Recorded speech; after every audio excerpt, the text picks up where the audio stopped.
Hi, happy 2023.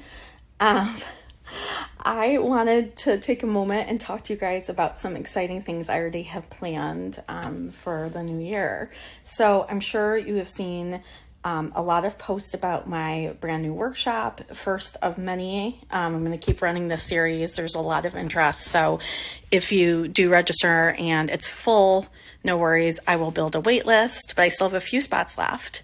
So I am taking my book, which I've been so excited because I've won some awards, including one of the Book of the Year awards through the Indie Book Awards.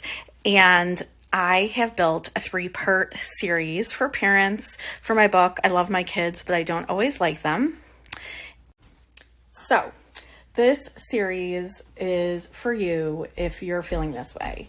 Again, I say it all the time. It's totally fine to feel like I love my kids, but I don't always like them. I feel so strongly about that I put it out there in the universe on the book title. And I also say I have 2 master's degrees in working with humans, right? A master's of special education and a master's in clinical social work. And this is my field, right? Tough people, tough kids, mental health, behavior, all of this. And I still find it challenging.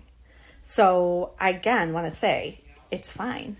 And I really created this because I think we need a place to be real and be honest with no judgment to get parenting skills. Most of you aren't in these kinds of fields. You might be an expert.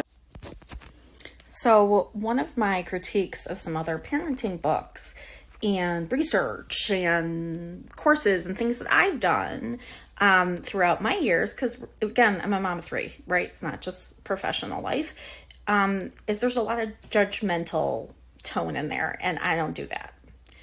Parents don't need that. Parenting is nearly impossible these days, honestly. We can't do it all. So we have to be able to prioritize, and the last thing any of us need is more parenting guilt. It's not productive in any way.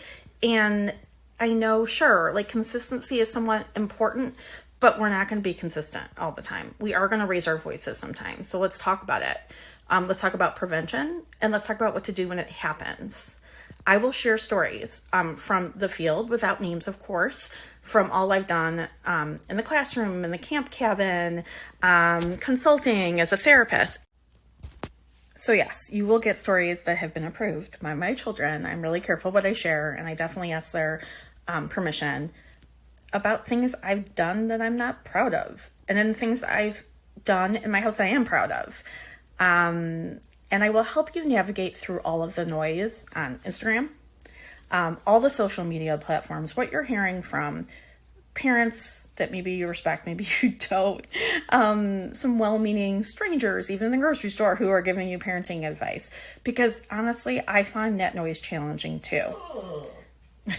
Even though that's my dog, I have strong opinions, and I, in so many ways, know what framework works for parenting. It's going to look different for each kid, but I know the questions to ask. I still have moments where I'm like, oh, I don't do what this person on Instagram says they do. And maybe they have a doctor in their title, and they have. So real life truth story time. There's a lot out there about how we should be reacting to kids when they have meltdowns, breakdowns, tantrums, fits, whatever.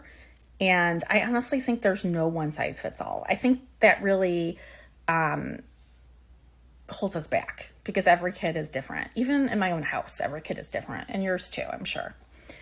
So I have one child who gets very overwhelmed easily and melts down. This is not like misbehavior. This is just them showing they need something. And we have sort of a system. I know there's nothing I can say during the meltdown that's helpful. So I give one affirming word, oh, I'm sorry this is happening. I'm going to give you space. And tried and true in my house. But there was so much noise that was abandonment, and we shouldn't be ignoring kids, and we should be co-regulating and being with them. And I second guessed myself, and I thought, oh my God, I'm telling them they're a bad person. I'm telling them I can't handle their big feelings, all that language out there. And I changed what I was doing.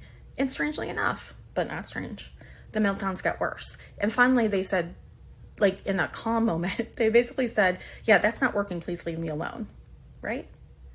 And there's a really well-known influencer psychologist out there who I really respect. I think her advice is pretty solid, who says that we should ignore that, leave me alone in that moment, because usually that's not what the kid means. And I think that's probably true of her child, but it's not true of mine. So I went back to what I knew worked for my kid after I asked myself the correct questions. And guess what? It worked, right? It's not perfect because humans aren't perfect and things change. But my point is, I will help you navigate through the noise and figure out what works. So I will help you navigate through that noise. We will talk about parent guilt openly. I'll tell you what helps me. But we're really going to focus on getting to know your kid, what works for them, communicating with your kid, building a relationship with your kid, or 2 or 3. Maybe you have multiple children, but you're here for that one. Maybe you have one child, whatever.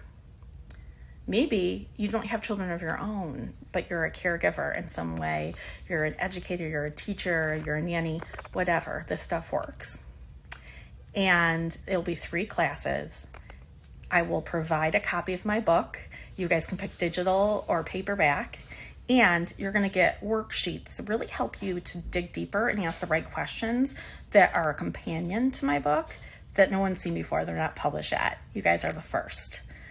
3-part series starting January 20th.